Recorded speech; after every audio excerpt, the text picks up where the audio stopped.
What if you wanted to be a writer early on in life, but didn't understand your path to success in the field?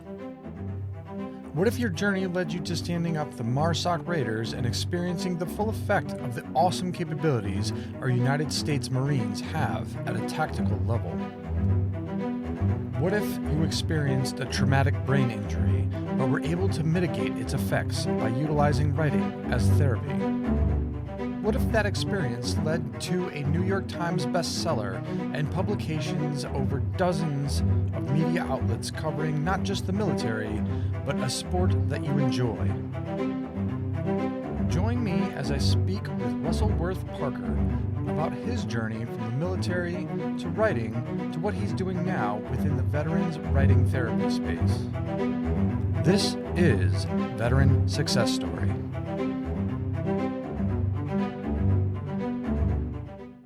Welcome to another episode of Veteran Success Story. Today, I'm joined by retired Lieutenant Colonel Russell Worth Parker. Worth is involved in the writing space, multiple avenues. I'm going to have to put everything in the description link, but the two that we really focused on were Book War, which is his social media account, and I'll put all these again in the description links, but he's the editor of the Lethal Minds Journal. Furthermore, he also runs a writing workshop with the North Carolina Veterans Writing Alliance. He's helping other veterans share their own stories, but use writing therapy as something to help bring forward these stories and face these traumas that, whatever these people faced within war and within wartime, that they can get this stuff off. They can face this through this particular process. I hope you enjoy the episode. Like, follow, and subscribe for more. We really get into it on this one. I loved having this conversation with Worth, and you guys are going to enjoy it. I'm telling you, go check out Lethal Minds Journal in the meantime as well when you get a chance. So thank you for joining us on yet another Veteran Success Story. Welcome to Veteran Success Story. Today I'm speaking with Lieutenant Colonel retired Russell Worth Parker, who, just the things you're doing out there with writing within the North Carolina Veterans Writing Alliance. You're running the Lethal Minds Journal. I know that you're a contributor to a bunch of other, I've seen stuff from like Warhorse, the outdoors stuff that you do.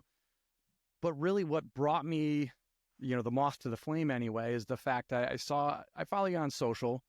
And I think it was either through the Damn the Valley project, and where we kind of crossed paths there, but hearing about what you were doing with the North Carolina Veterans Writing Alliance there, with some of the therapeutic writing and holding those workshops and everything, where I was like, yes, that information or that type of workshop needs to be out there, because I know myself, the value in it is just massive. I didn't even realize some of the stuff I was holding on to until I started writing it down and processing it.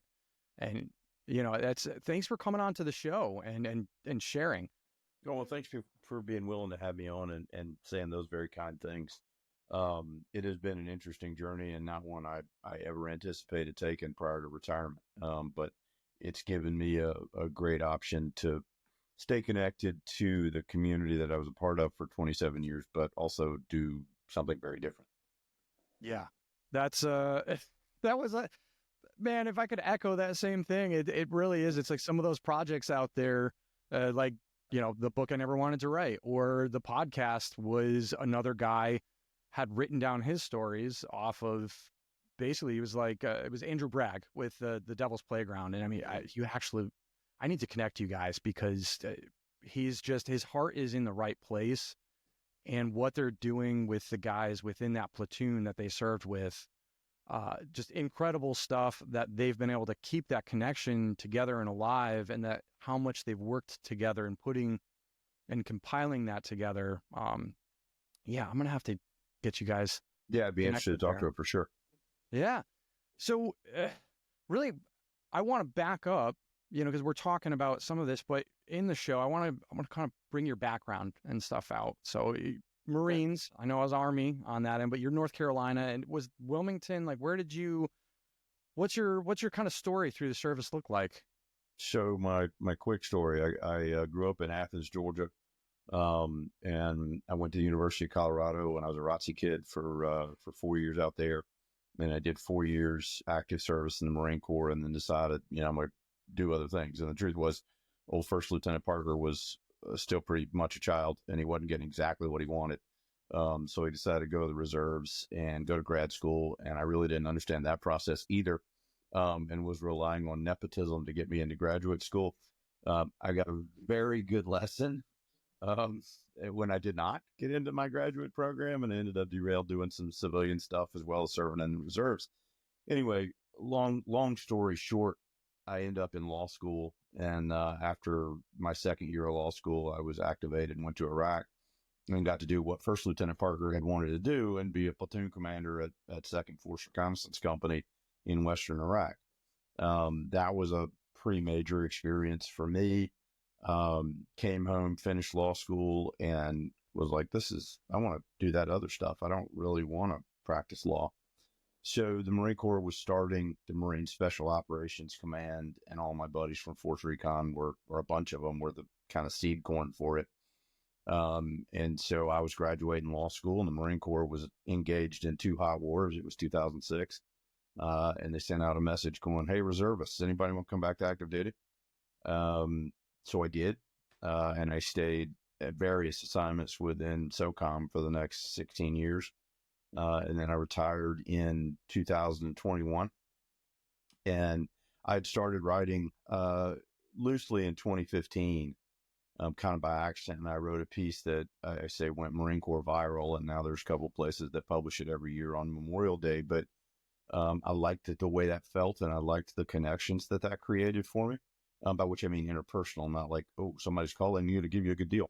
And so I kept doing it a little bit, and I ended up writing some for some other, a Raider founded business called Sofleet, which is a bunch of soft guys.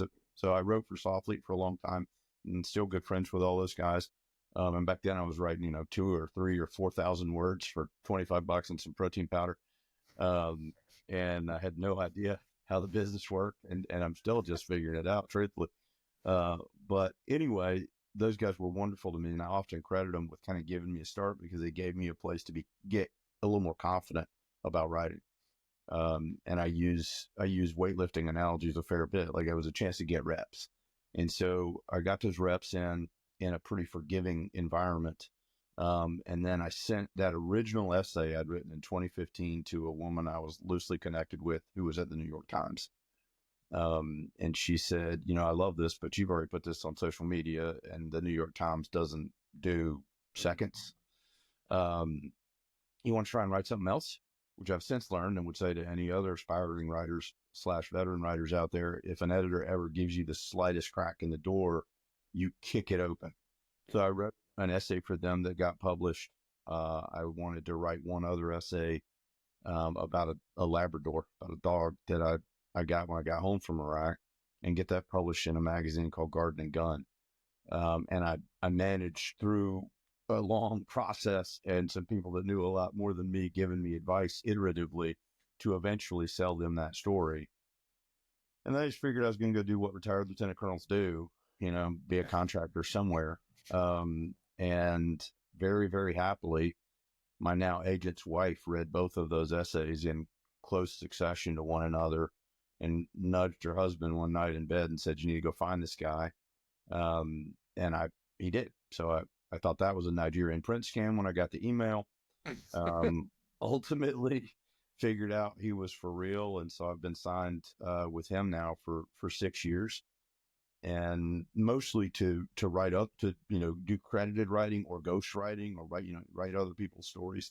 And I've just continued to learn how to survive in the magazine writing business, and breaking into some other commercial aspects, but it's been a super cool trip. Heck yeah. That sounds, man, living the dream there. But it also sounds like, you followed your heart with that stuff, instead of putting that, like in the beginning, the potential and stuff there. You said it before. I was doing this for me. I was following that feeling of it. instead of following that network stuff that you kind of see so often of, hey, we want to make this narrative. Or have you come across that, or at least had maybe some ghostwriting pitches and stuff come along, like, hey, we want to create this world over that end? I mean, my guest writing work, and I've sold and written one book, and then pitched probably three or four, that, got to various stages of almost, before not happening. And it's an interesting world. What I would say about, as far as following your heart, like people tell you follow your bliss or whatever, and I say don't follow your bliss, follow your talent. And it turns out that this was a thing I'm better at than a lot of other things I might have tried to do. And my best friend is an investment banker, and he's made scads and scads and scads of money after leaving the Marine Corps to be an investment banker. And making money for a lot of years was his bliss. Later in life, he's starting to look at other things. But for me, things that were my bliss might have been things I was not very good at. And I'm reading a book right now by a guy named Scott Galloway who echoes what I'm saying, and I'll only take credit for figuring it out before he told me. But do the thing you're good at, and you'll figure the rest of it out, and at least enough money will follow. Now, that being said, this is again something I say to qualify things. It's hard to be a writer.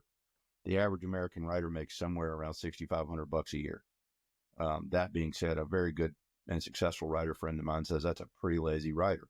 And I might tend to agree, but it's not a lucrative profession. You got to be burning and turning and cranking. But if you are like me and you've got a military retirement and, you're married to a lawyer, it gets a little easier. I've told a lot of people that if you're either getting retirement or were unfortunately disabled or something throughout your time in service, but use that as your base, and then find, like what you were saying, what makes you happy, but what you're good at, and start chipping away at it, figure it out. Well, I think that's key. Like I lived in the Marine Corps on passion for a lot of years. Everything I did because I looked at it and went, oh, that looks cool. And there were, times I suffered career-wise through decisions I made. Nothing anybody else did, but I decided to get out. I decided to come back in full-time 8 years later. The Marine Corps has a particular way that they want to move their officers up the chain, and I was really blessed to retire as a lieutenant colonel, honestly, given that I had cut out and come back in. So again, no shade thrown, just an acknowledgement that I did not walk a straight path. And I was never going to be a guy that walks a straight path through life, not because I'm, rebelling against, what do you got? But because I don't really see the path very well. I just see the next thing that looks cool and go, I could do that for a while. That looks cool.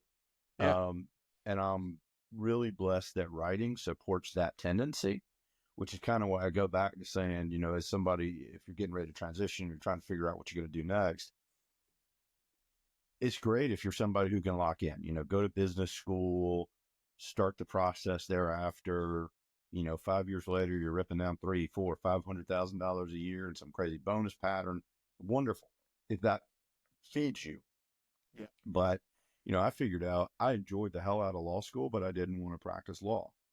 And I probably would have, be more, we're fine, but I would probably be whatever, have more money, which seems to be the measure most people use. If I just jumped in and started practicing law in 2006, then decided to go be a Marine Raider, and I would probably, be doing fiscally better if I had locked into retired lieutenant colonel with multiple graduate degree, go to work for, pick the letter agency, pick the massive contracting company, but I would have been miserable. I agree.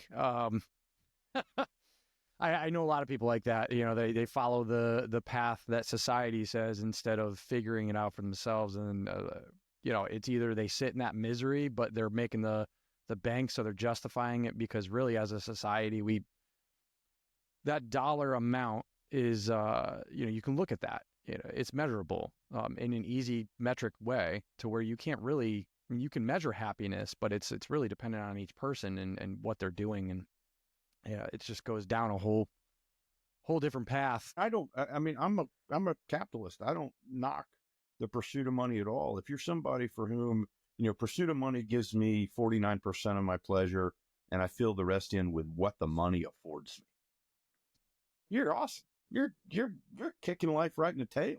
Yeah.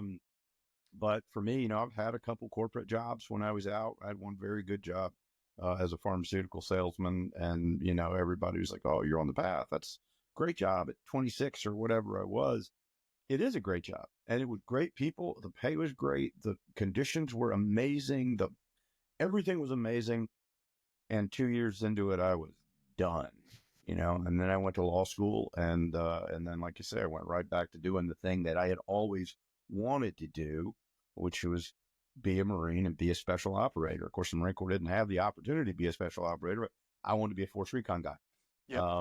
And when I realized as a reservist in Force Recon that I was living for my reserve weekends more than I was for the 28 days a month I was something else, I was like, okay, this value system is completely inverted.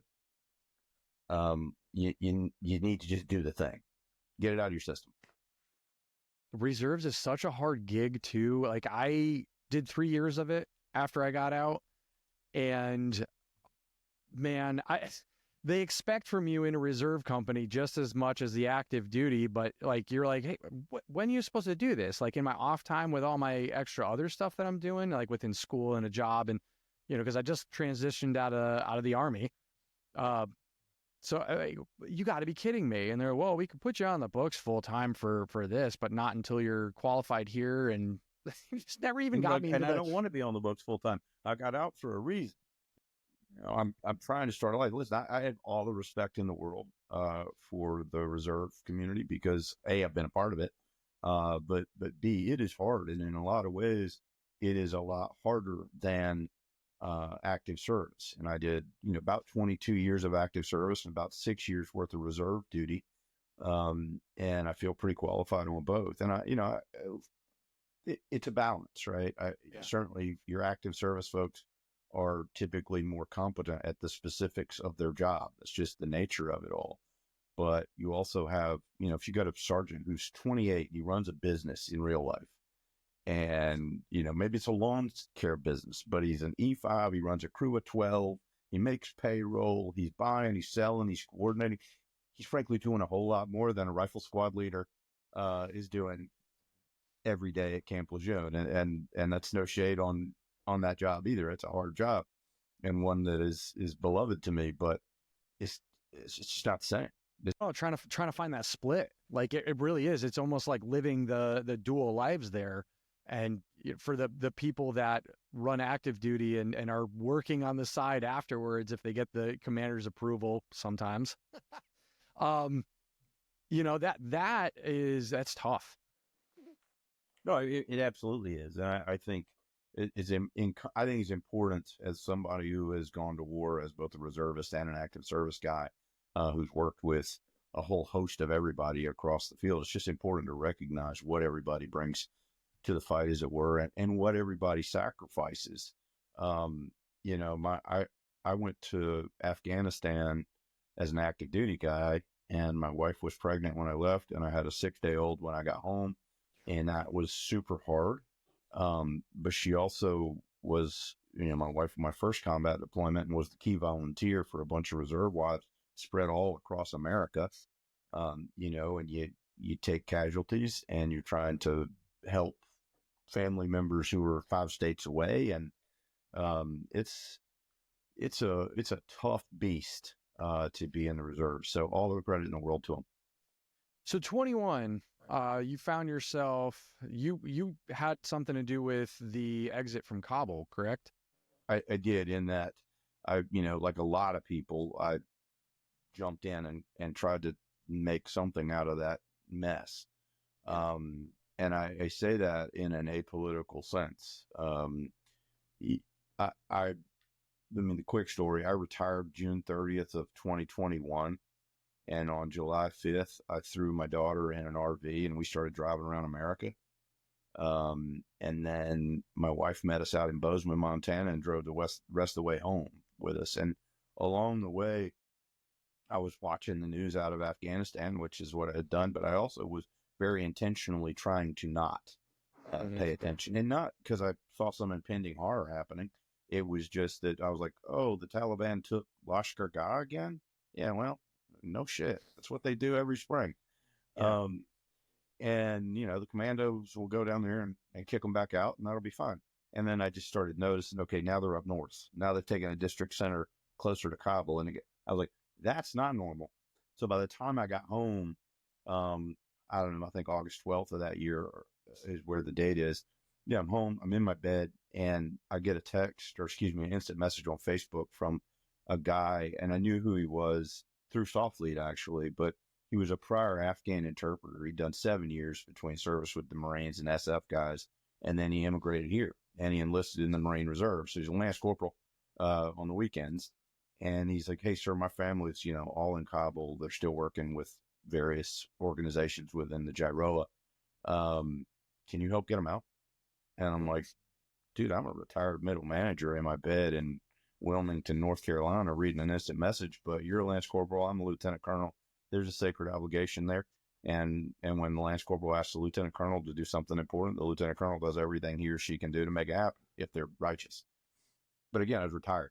But the guy who was the commander of the MEU in Afghanistan at the time at the airport was a buddy of mine. And I knew a couple other folks who were on the ground there, and I just started texting. And then that led to what ended up being, you know, 2.5 weeks of working to get folks out. That's what led to me writing a book, you know, with Tom Schumann and Zainullah Zaki, about Tom trying to get Zach out of Afghanistan really for 10 years. You know, and he was on one of the absolute, well, the worst infantry battalion deployment casualty wise of the war.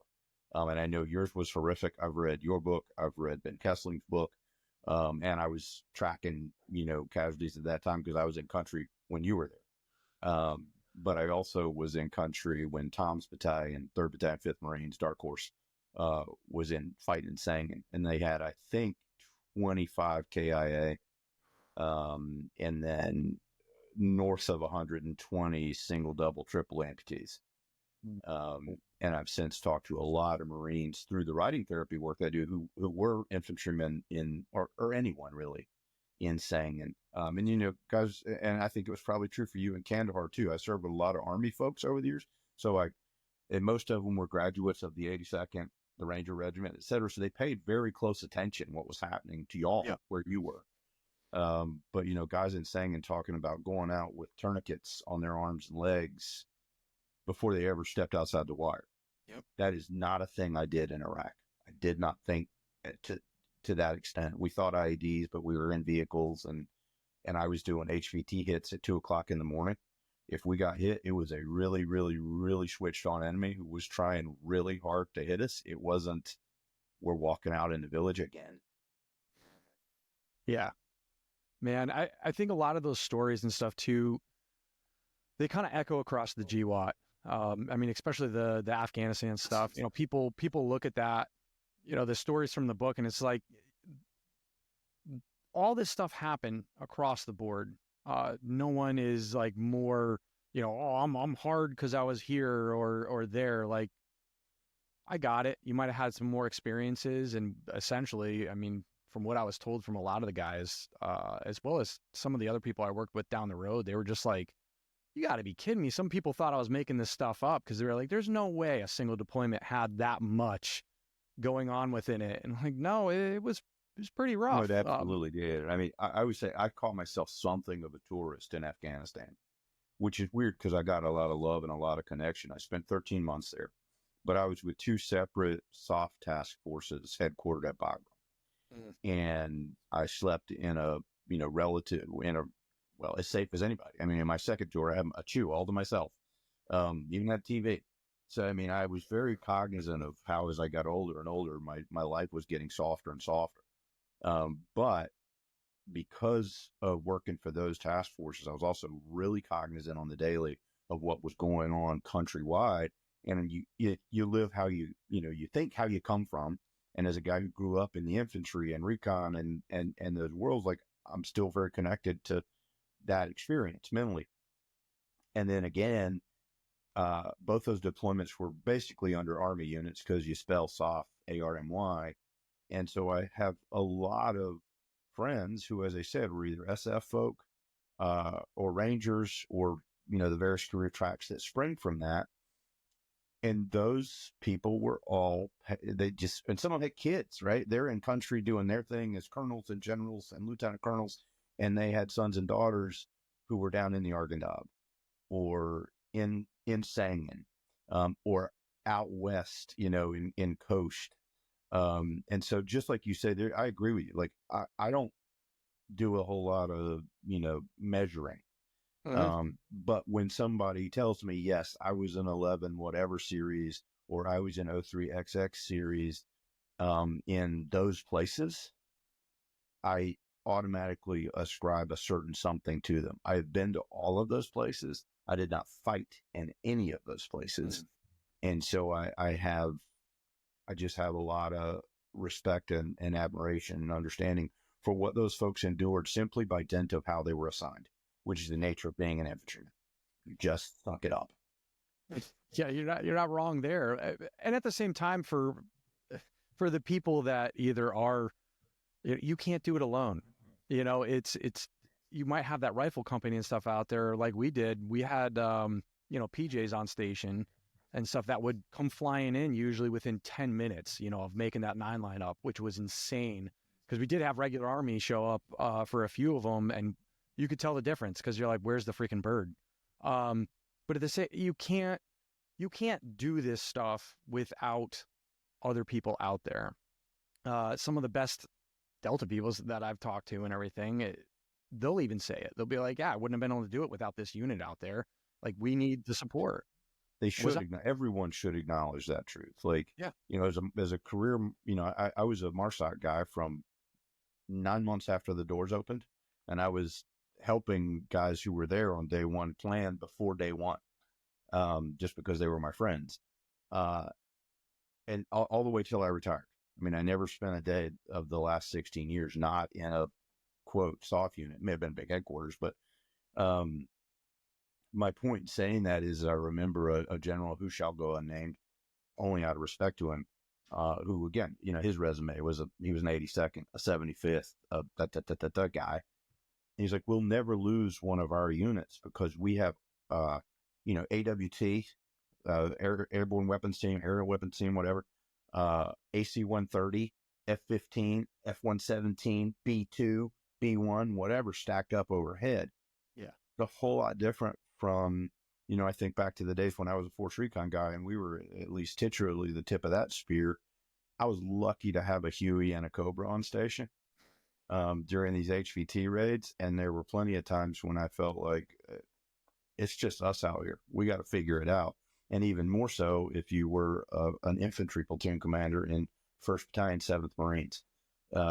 So I think especially the farther up that pointy spear chain you think you are, the more incumbent it is to recognize that in this point, there's thousands of people who are making it possible for you to do what you do and survive it.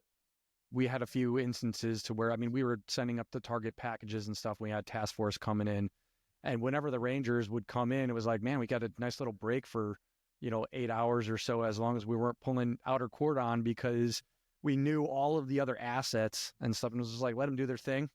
We already sent up the package. We know what's going on. Let's just back off, let them do their thing, make the hit.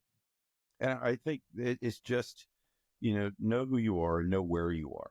And I've got, great friends. I love the Rangers. I have a tremendous amount of love for the Army Ranger Regiment, or the 75th Ranger Regiment, rather. But I think back to a conversation I had with a Marine sergeant in 2004 or 5.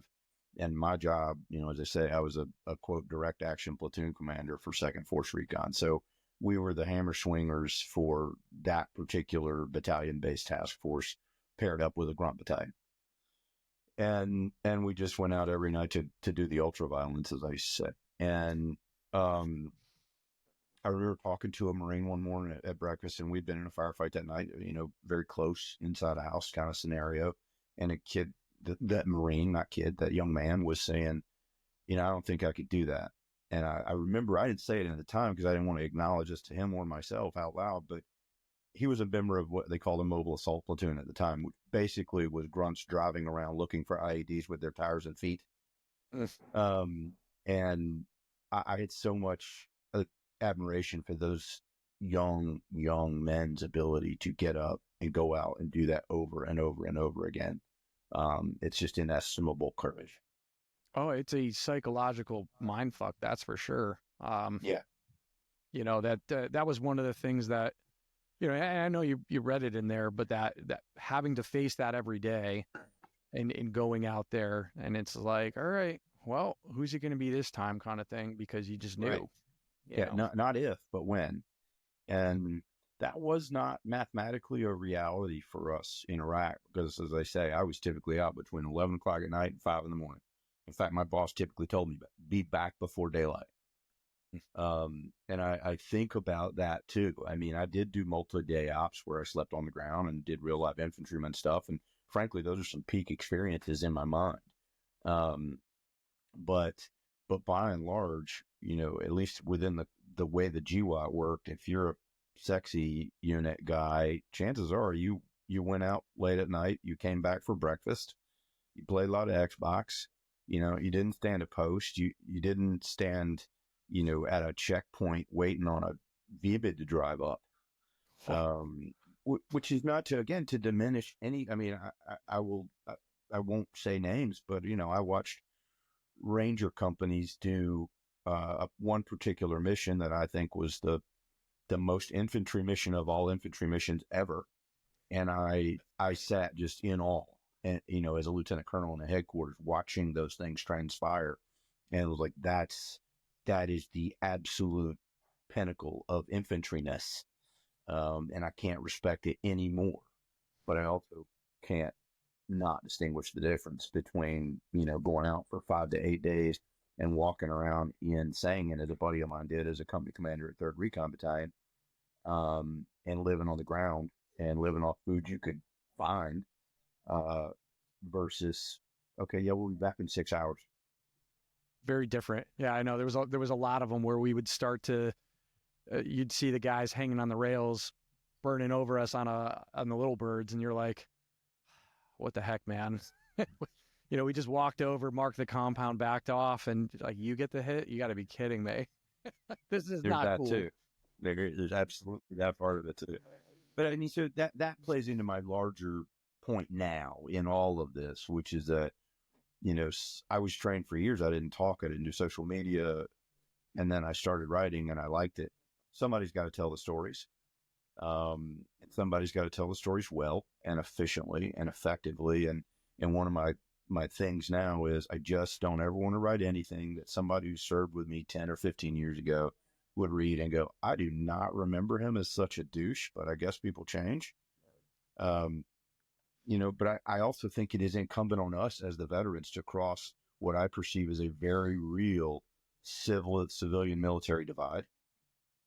It's not the civilians' obligation, it's ours. Yeah.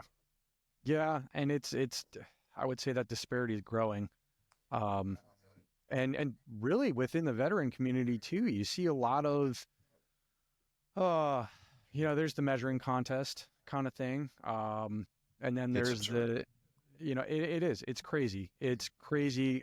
I've heard you say it before on another one, and stuff too, but really when you start breaking it down and everything, I in talking with some of the Vietnam guys, I really haven't had too much interaction with the World War II guys and stuff, but you've said how to veteran, you know, and I'm trying to figure that out right now, you know, because I'm like, how do I, seeing any support from the GWAT end of things, a lot of it is the SOF and SF and Marine Raiders and stuff. They get a lot of that attention, and it's like there's a whole larger umbrella under there of a lot of the conventional people, and a lot of them just seem very disenfranchised over stuff. They want nothing to do with the veteran community or part of a veteran event. And I'm like, how do we draw them into this? How do we make this an actual community instead of it being something to where it's, for lack of better terms, a pissing match? Well, I think, you talk about that World War II community. I'm part of the Marine Raider Association, and that started in the very early 1950s, when all the post-World War II Raiders still wanted to keep something together of the Raider regiment that was briefly in existence. And the whole Raider thing only lived for about 3 years. But it was so impactful on about 4,000 Marines' lives that they maintained these cellular reunion structures and then a big national reunion every year. And they raised their kids and then subsequently grandkids within that thing who felt super invested in their grandparent or their father's actions. But the real point is that even though those guys seemed to live it and love it, and be so proud of it, and it was a huge part of who they were and how they lived the rest of their lives, it wasn't their whole identity. They still had to get a real job. They still had to make a living. Now, A, we're super balkanized. Two, the way that we can make a living is so vastly different. I make my living here in this room, from my house, which is lovely. But if I can sell something I did 15 or 20 years ago as a way of showing what a super badass I am now and how I can teach you to be an alpha male warrior, stud, wolf, or whatever, that profit margin and profit motive, again, not against profits, but it's gross. And it drives me, in air quotes, to then sell my story that much harder and distinguish myself that many more different ways. And meanwhile, I look at it and I go, say you were an SF guy in the Argandab, an ODA paired with an Afghan unit. What were you? You were an enabler for 11 series Afghans, right? And I used to say all the time to our Marines, especially when it first stood up MARSOC, if you could raise your partner unit to the barest essential standard of a rifle platoon in 1st Battalion, 8th Marines, you're a soft rock star. So, if we're acting like we're serving with the most elite units, it's all, how do you start parsing that sort of thing out? Because some days you're literally taking your partner force by the scruff of the neck and going, no, walk this way. Whereas meanwhile, you put me in a platoon of, 40, 11 Bravos, 30 of them know pretty much what they're supposed to be doing, and the rest of them will figure it out. And that's a pretty significant level of capability. There's always those cats you gotta herd a little bit. Yeah, but I mean, right, there's always going to be those, when you're dealing with first enlistment soldiers, sailors, airmen, Marine, guardians, and whatever, Coast Guardsmen, women, whatever. There's always that one who's like, I'm not sure how you found the recruiter's office. Yes, but here you are now. But that's part of the job, really, if anything, that's making you a better soldier, because if you could break it down, Barney style, if you will, and that's what you have to do overseas anyway with national forces. It's the same thing. That's why I think it's the Special Forces course. Well, I know it's the Special Forces course where we're placing the first portion to where it's as a fresh recruit. I think it's even before selection, but I might be wrong on that one. They keep moving things around. But you have to be a member of the G Camp, for Robin Sage. Right. And seeing it from that end, I think it's invaluable, honestly, seeing it from that end. And then, this is what they have to deal with. And we literally are like, host national forces right now. That's right. So I just say that only to say, it's so important to constantly be reevaluating yourself and recognizing where you stand in the world vis-a-vis the rest of the world. And I don't mean that in a chest, beating way, but remember, like, well, it's memento mori. I've been thinking about that a lot lately. Remember, you will die. Like, you can spend the time you've got between now and then beating your chest and talking about what an alpha wolf you are, or you can be a really decent human being who's out there helping other folks, asking for help when you need it, acknowledging the gaps in your own defenses and trying to fill them. And so taking that back to how to veteran, that's what I see as the thing to do. And for me, the form that has taken is I figured out, okay, I love this writing thing. It's beneficial to me, and I started doing it. And then a therapist in Asheville, North Carolina, named Elizabeth Haney, reached out to me and said, hey, look, I'm running this program for the North Carolina the North Carolina Veterans Writing Alliance. And we would like you to consider doing it in the eastern half of Carolina. And what that ultimately became is it's a Zoom based, just because I figured out that for the GWAT crowd, it's a little older crowd out in Western Carolina. They're more organized around the VA where they started, which is probably the best VA in the nation. But for us, it's very internet based, not least because a lot of my connections were Camp Lejeune connections. I'm in Wilmington. Lejeune's an hour north. There's other Marines that live an hour farther north than that. It just made sense ultimately to do it online. That led to, I've got, veteran writers in Fiji. I've got veteran writers in Colorado. I've got veteran writers all over that log in on Wednesday nights when we're running a group. And we all work together and write. And so that's been super beneficial. And then that led to the folks up at the Traumatic Brain Injury Clinic at Camp Lejeune, the Intrepid Spirit Return to Forces program, of which I'm an alumni, asking if I'd do the same thing as part of their therapeutic program. And so I do that too for active duty folk.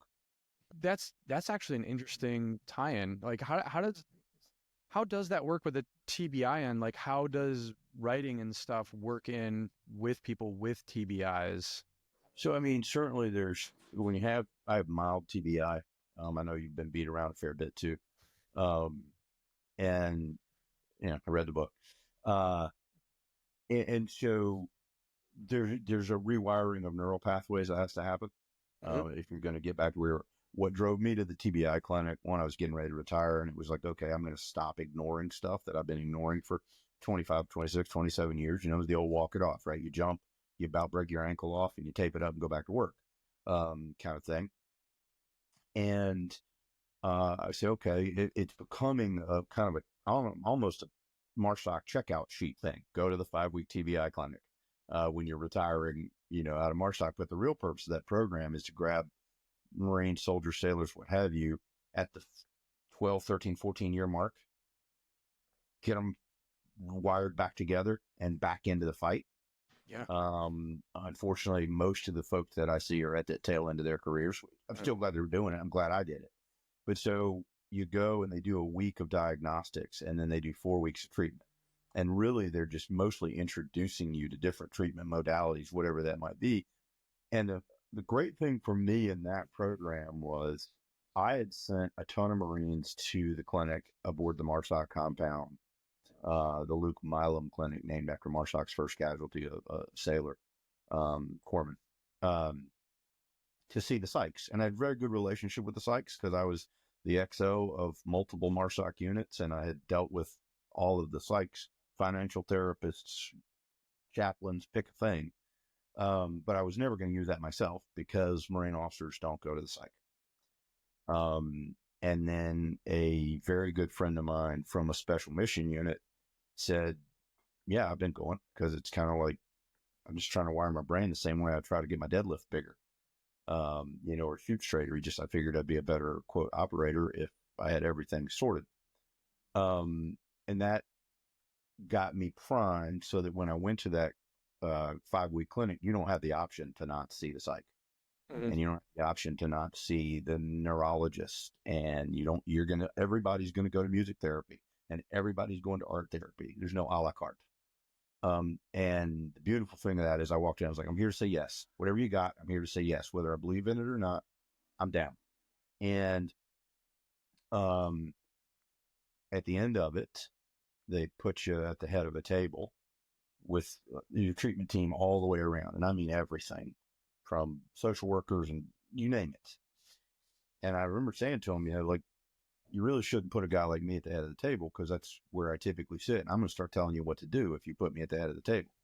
And they were like, well, guess what? We just tricked you. That's what we want out of you. You're in charge of yourself. So we start going around the table, and they're giving me feedback from 4 weeks, which they did every week there. And I got to the psych, and I was like, hey, this was great and all, but do I need to keep doing this? And she said to me, and I say this all the time, I'm simultaneously proud of this, and I think it's indicative of how I think now. She says, you're one of the most psychologically stable human beings I've ever met, but you seem to be getting something out of talking to me.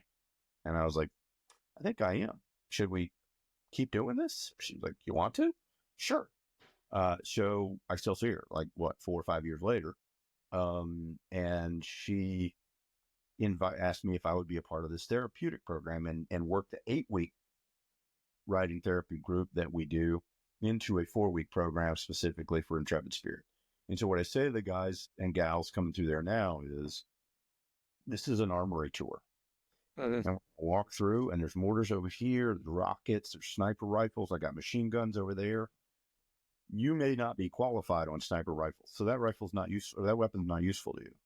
But you may have been a mortarman in a previous life, whatever, and that is a good system for you to utilize. It's no different than walking through and going, music therapy, art therapy, biofeedback, physical therapy, whatever. Here it all is.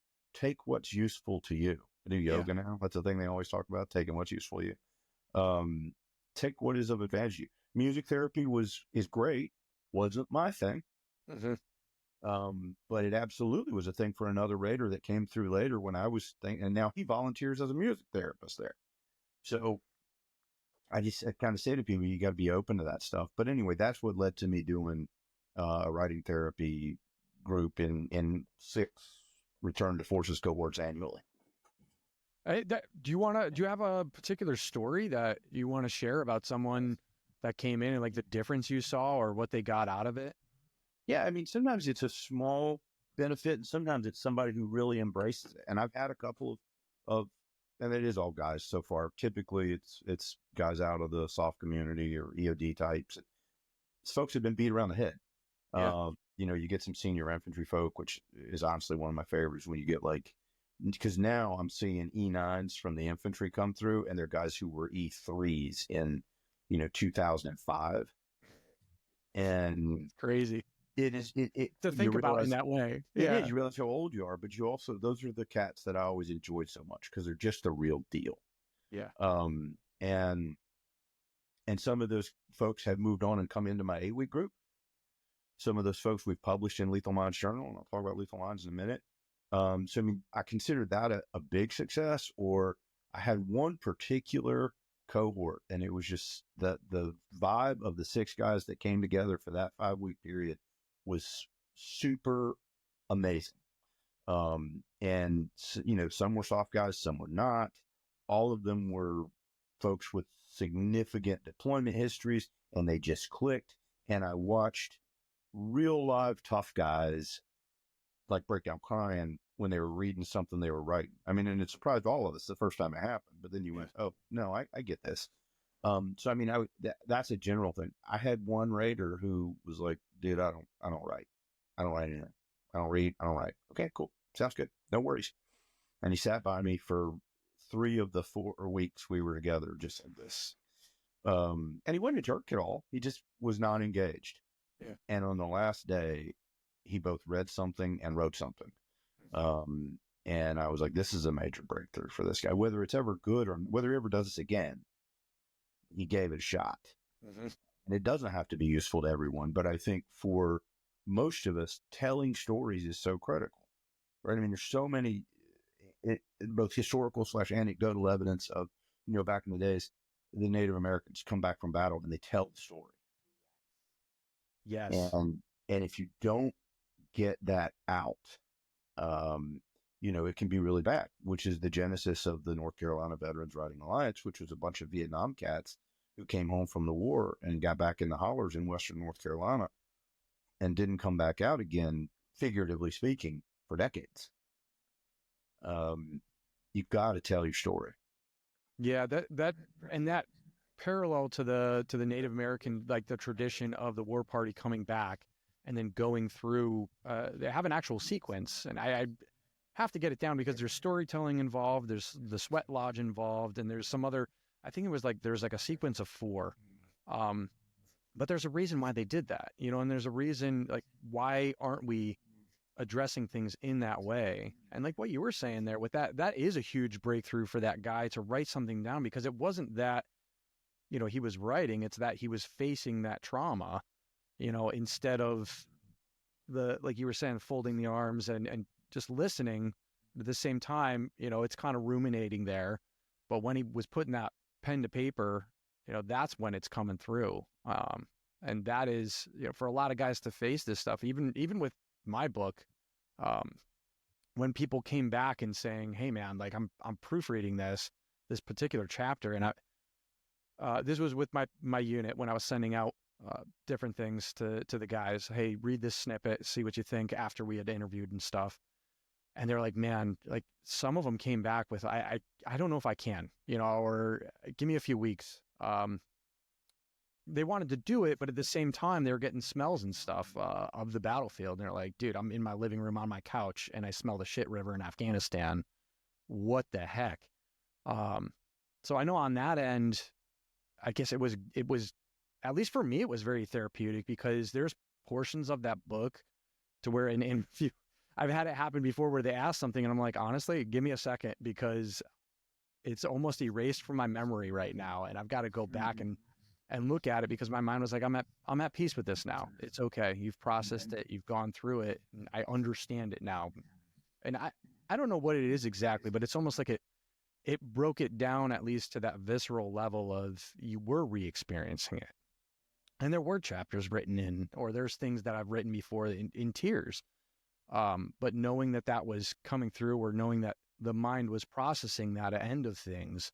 And I think that, at least from my experience and experiencing that was so valuable for me, that what you're doing out there in spreading that type of therapy for other people is phenomenal.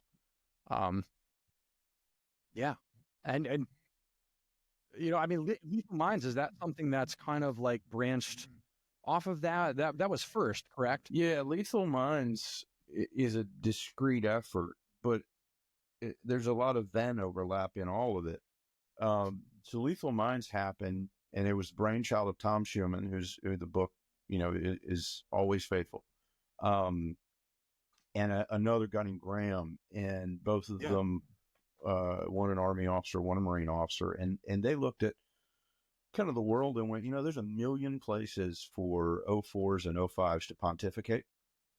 The Marines Gazette, Marine Corps Gazette, like you can write your thoughts on the latest supply management chain system or whatever it is you're going to talk about in the Marine Corps all day long. If you're a lieutenant colonel or a major, it's almost expected.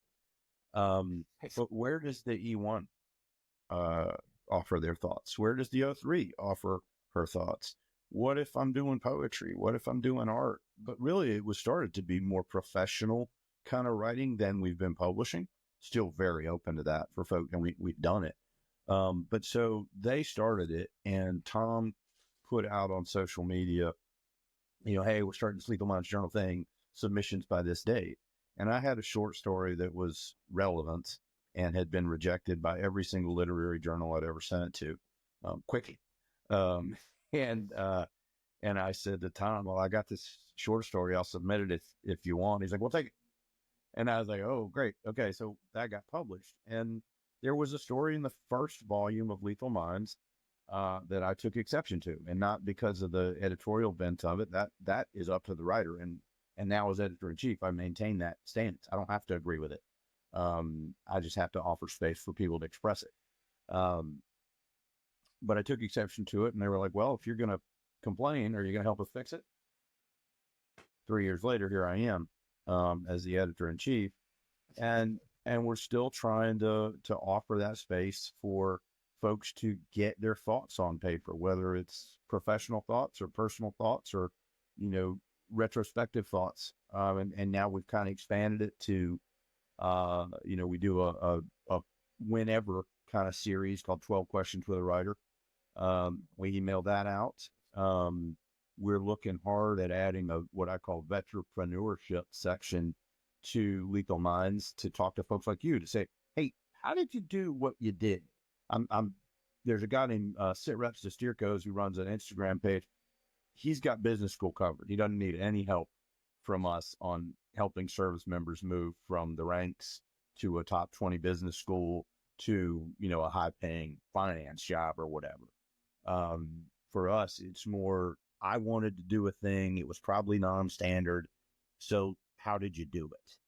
And I think that's kind of an underserved population of transitioning vets anyway, because I went through a number of transition courses when I went out. I went to Dartmouth College's Tuck School of Business for 11 days, and did their Next Step program, which is phenomenal.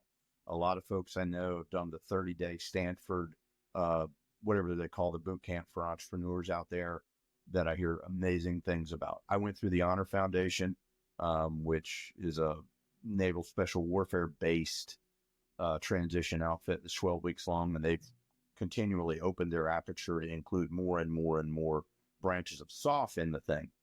So it's basically, how do you become a civilian after X years of intense behavior in this other thing? Yeah.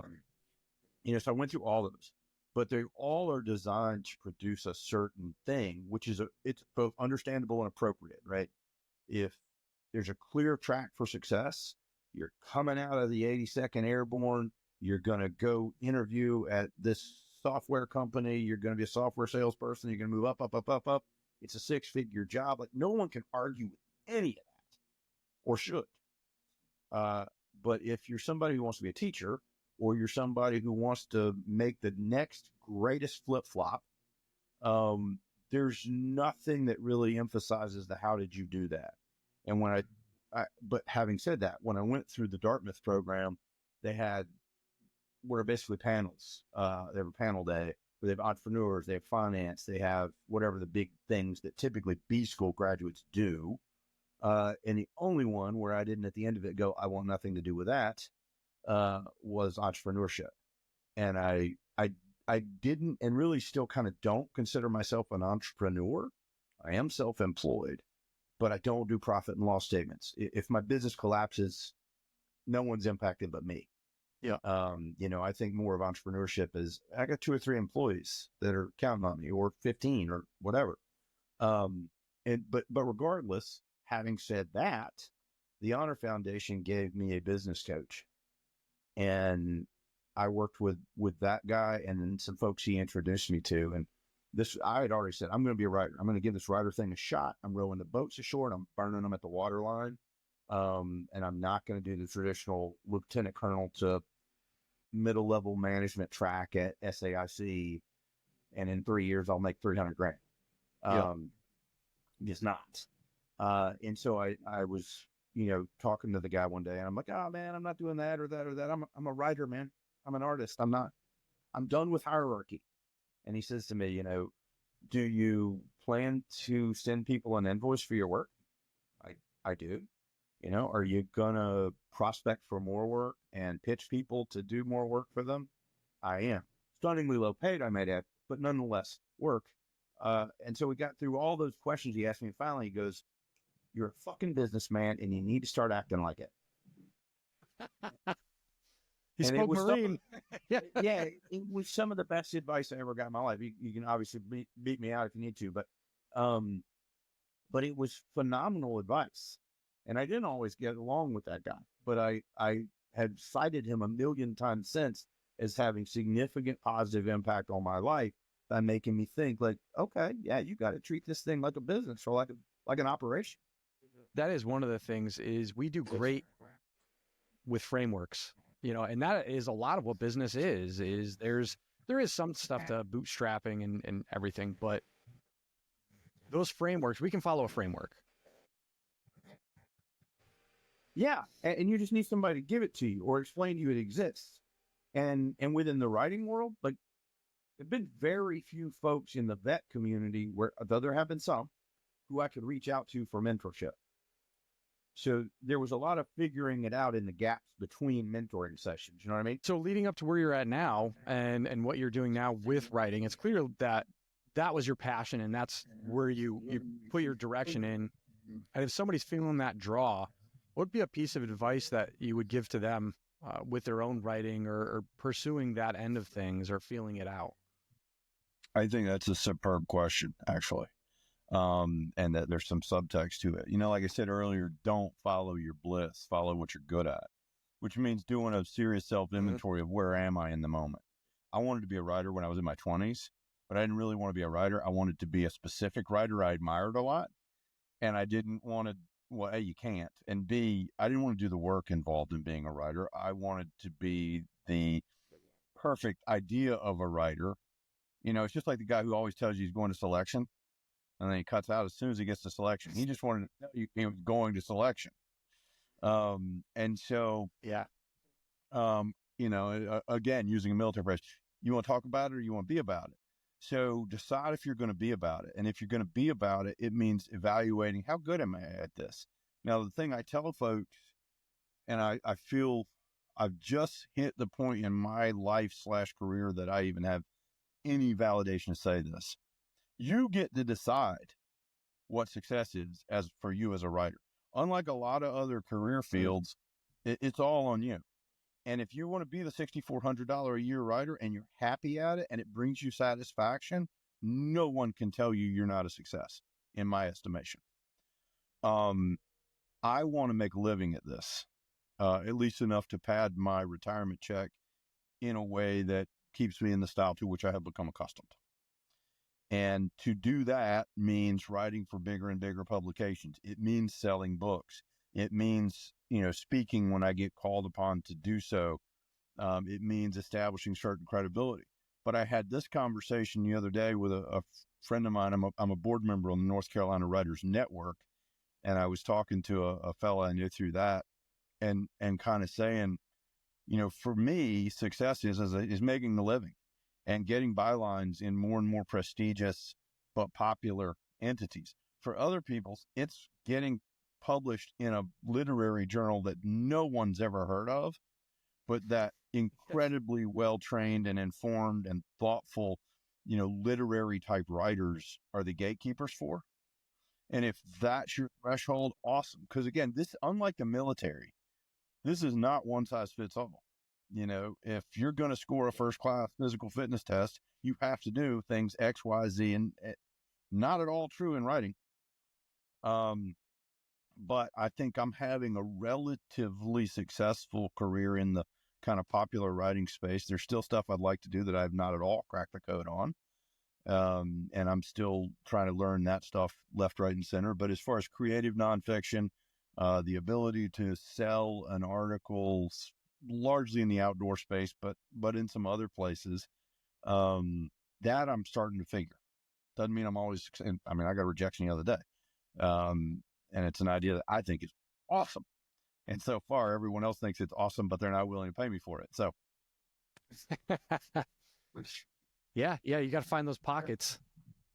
Yeah. And so I just think that, taking that serious look at yourself and asking whether you have the knowledge, skills, and abilities, to use LinkedIn kind of garbage, to do the thing you've set before yourself, or do you need to acquire more skills? Or is honestly, that's just never going to be a thing you're going to be that good at. So you need to set your sights, at least your intermittent sights, on a different target than I'm going to write a book to make $1 million, which is what I get Marines and such come to me with. Oh man, we did this deployment. It's an amazing story. I want to write it. Okay, write it, dude.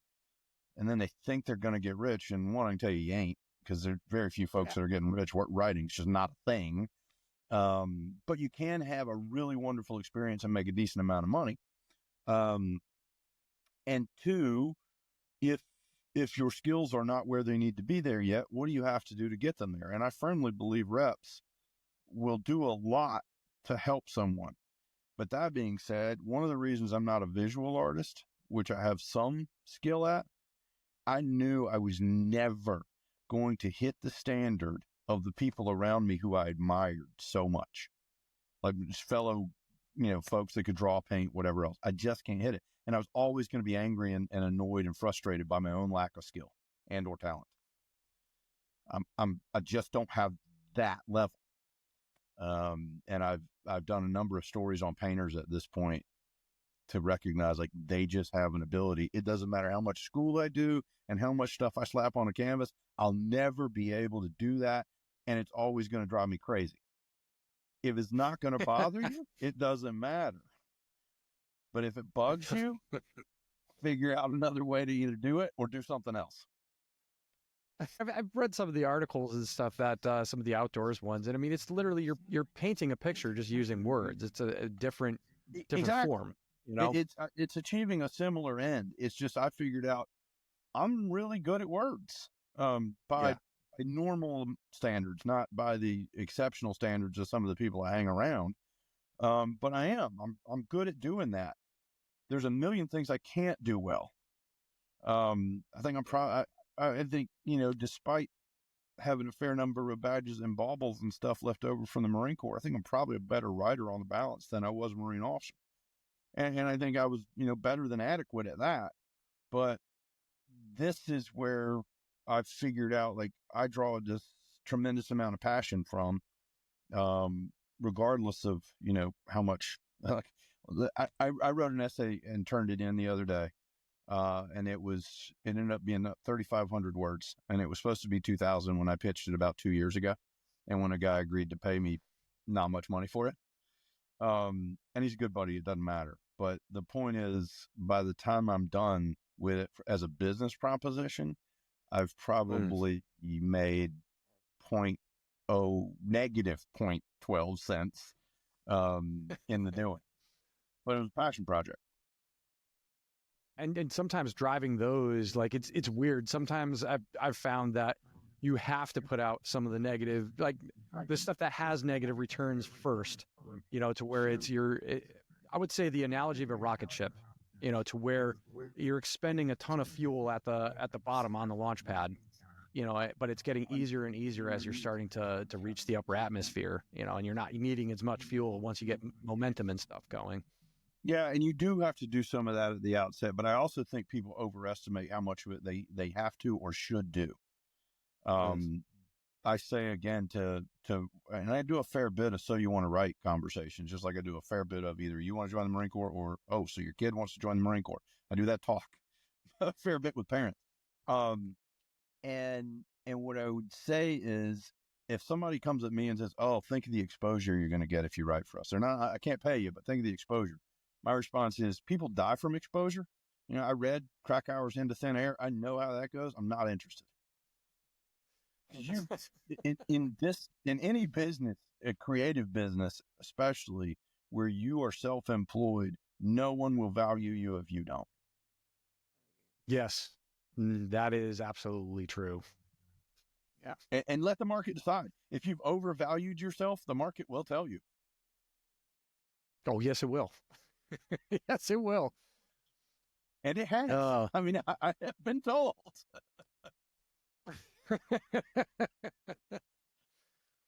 Well, where can we find more of your stuff? Do you have like a link tree? I know you got Russell Worth Parker. Yeah, and I'm bad at keeping them as updated as I should. But yeah, there's a link tree. I use my full name, Russell Worth Parker, for everything. I go by Worth. You're welcome, identity thieves. And my link tree is Russell Worth Parker. My website, which hasn't been updated since the fall of Kabul, is russellworthparker.com. You can certainly find me at Lethal Minds on Substack. So I'll write an editorial there each month. You can hit me at Instagram. That one is worth.parker. But the one I really encourage vets to reach out to, if they want to, is at Bookwar, which is B00KWAR. And I started that as a way to talk about books and publishing and writing, and to push my fellow vets in that space, which is a term that makes me want to punch myself about like looking at LinkedIn. But I am big on that. Like, it doesn't mean I'm going to read every single veteran's book that I get sent, but I'm going to try. And I certainly want to push them, and I push them because I think, as I keep saying, you don't have to be the next great writer. You just need to tell your story, because America needs to hear your story. Yeah. Because everything you did in their name, which means they did it too by proxy. And I think a lot of our citizenry misses that point. Yeah. I've had multiple people reach out that I would have never thought of, impacting them and stuff. And it's just made everything so much more worth it, to where it's like, I didn't foresee that type of thing happening. So I know what you're saying there. It is. As far as the North Carolina Veterans Writing Association, how can people learn more about that? So they have a Facebook page. I think it's actually under Brothers and Sisters Like These. Okay. They certainly can reach out. I'll make sure to put that stuff in the description link. I appreciate it. And then they've done, I think, 3 compendiums of writing from this effort they've done 2. They're working on a 3rd under the title Brothers and Sisters Like These. And I would say, like, this writing program that I do online, the Zoom-based one, it is open to people outside of North Carolina. It just happens to have started here. So Yeah. no one should feel constrained. The only requirement for you to be a part of it is either you've got a DD-214 or you may someday. I don't care. It doesn't matter. If you were a refrigerator repairman in the Coast Guard for 2 years, you're in. We don't do, and I stole this from Tom Schumann, there's no such thing as there's just a, or I was just a. You raised your hand, you served, period, full stop. Sometimes we forget that, it's like we were talking about earlier in the conversation. We feel marginalized or, oh, I wasn't that special. And it's like, no, you played a part. Well, I think that would be that you asked me a question about a success story. And I have a guy who's in his third iteration of the 8-week class, and he's a Vietnam vet, and he carried around a ton of guilt for undeservedly, in my estimation, for decades, because he was he worked an admin job in Vietnam. And how many people actually went to Vietnam, and how many people have volunteered to serve their nation, and how many have actually answered the call? You don't have anything to feel bad about for the way in which you answered the call. You have nothing but to feel good for. And so, I think that's an incredibly important message. And I think talking earlier, as you brought up about guys who were out there thumping their chest about what they did, and it's only cool if you did thing X, Y, or Z, frankly, is markedly and scientifically demonstrated as destructive. It's a lot of those people, and it stinks to see, because you can see it. You can call out bullshit. Not everybody can see it, at least not right away. But then that string starts to unravel, and it's a dangerous game they play. And hopefully, right. it doesn't end up to be. Yeah, it doesn't end up being something too self-destructive, because hopefully they see that light and they turn onto a different path, because there's a bunch of them out there, and it's unfortunate. Because it kind of, if anything, it's hurting the veteran space, because they're growing that divide amongst the rest of us instead of us binding together. This isn't a competition. This should be a collaboration, just like we did the military. When were we our strongest? It's working 100%. together across. 100%, and reflecting on, who you have the most in common with. Somebody who spent 14 months as a clerk in the green zone in Baghdad, or somebody who never once considered visiting the recruiter's office. I know who I'm more aligned to. Yeah. Worth, is there any parting advice you could give us? I will double down on following your talent and following what you're truly good at. I will also say that come to the realization now that, unlike the military, there is not a board somewhere that's going to review all your records, decide whether you're worthy for the next thing that you want to accomplish. No one but you has input on it. I mean, the world has a say, right? But ultimately, you get to decide what it is that you want to do and what it is that makes you successful at that thing. And if you can define that level of success and hit it, you're a success, full stop. Nobody else gets to evaluate you in any way, shape, or form. To me, the only failure is laying around not trying to do stuff. That's some damn good advice. Absolutely right. Hey, Worth, hang tight for a minute. Yeah, right. Hang tight for a minute. I want to ask you about something afterwards, but thanks for coming on the show and taking some time to pass along this stuff. I really appreciate it. Thanks for joining us on another episode of Veteran Success Story. If you found the content within this episode valuable, like it, review it, subscribe. It helps. I'm trying to keep everything free here for this in order to spread the information. And those do more than you know in the way of getting the word out there. Also, take a look in the description links and go check out and follow, peruse through the archives of the Lethal Minds Journal. absolutely great outlet for getting some veteran writing looked at. And more importantly, too, is go look at some of these workshops. I know it's through the North Carolina Veterans Writing Alliance, but it's open to everybody. You know, I think Worth said it in the episode that this is something that he runs nationwide. I mean, as a matter of fact, even globally. And it's done through Zoom meetings. So this remote capacity is something that opens it up to everybody. And it's these workshops and storytelling. It's an important thing. It really is. It's something that helped myself, and I know has helped multiple others, not only through reading some of the stuff that is put down out there, but then putting your own thoughts and your own experiences to paper. A lot of times it helps us, and it helps the mind work through and process that information of an event that, let's face it, it's outside of what is the ordinary. So again, Lethal Minds Journal, the workshop through the North Carolina Veterans Writing Alliance, and if you liked, one more time, this stuff, go check out Worth on social media at Book War, and within book, it's 2 zeros instead of O's. So I'm going to put this stuff, again, description in the links and stuff, so you should know, at least on there. But thank you for joining us on this episode. I hope you found the information in here valuable. And again, join us again next week for another veteran success story.